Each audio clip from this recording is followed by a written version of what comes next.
All right, calving continues here on the ranch. That is a very, very cute, very small bull calf that came out of this red heifer cow. I'm not sure what the hell she is. Red Angus cross maybe, but she had it unassisted.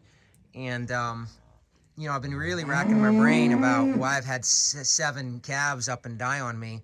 And a thought occurred to me that 6 out of the 7 came from this herd that I got last fall. You may recall, if you watch this channel, that I had a bunch of cows I couldn't bear to kill because they were pregnant, so I let them live out the winter.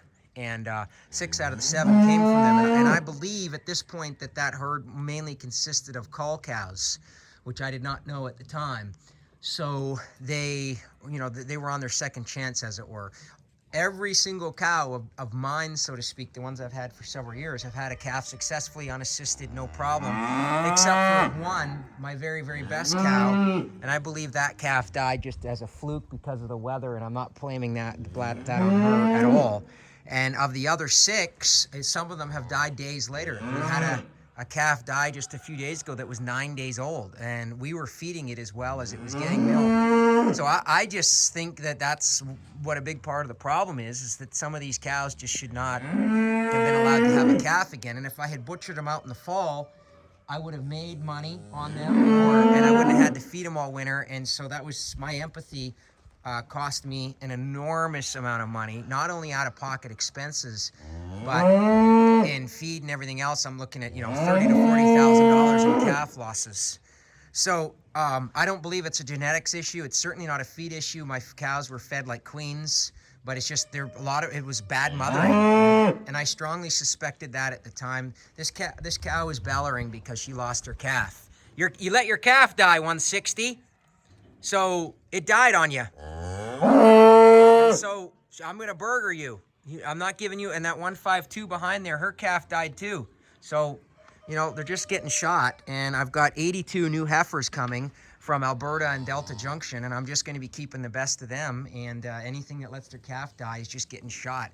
But 223 here is doing a good job, and being a good mom, and it's already fed, so we're going to get back to work here. But I think that's what the issue is. It's just these bad moms cull cows.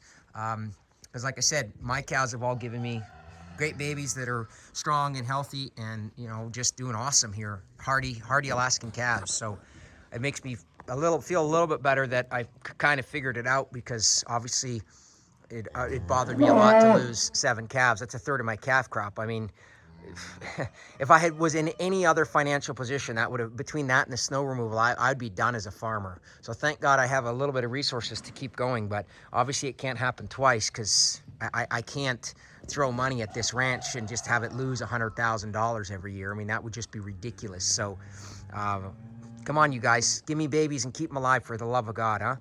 And this one here is a good mom. One of the babies whose mother rejected it, she's been feeding it as well as her own. And I realize sometimes that can be a problem because both calves don't get enough milk, blah, blah, blah. But they both seem to be doing great, and we're supplementing with a bottle. And the calf was very upset that it didn't have a mom anymore. And so 177 here has been grooming it and letting it feed, which I appreciate. So guess what, 177? You get to stay. All right, back to work.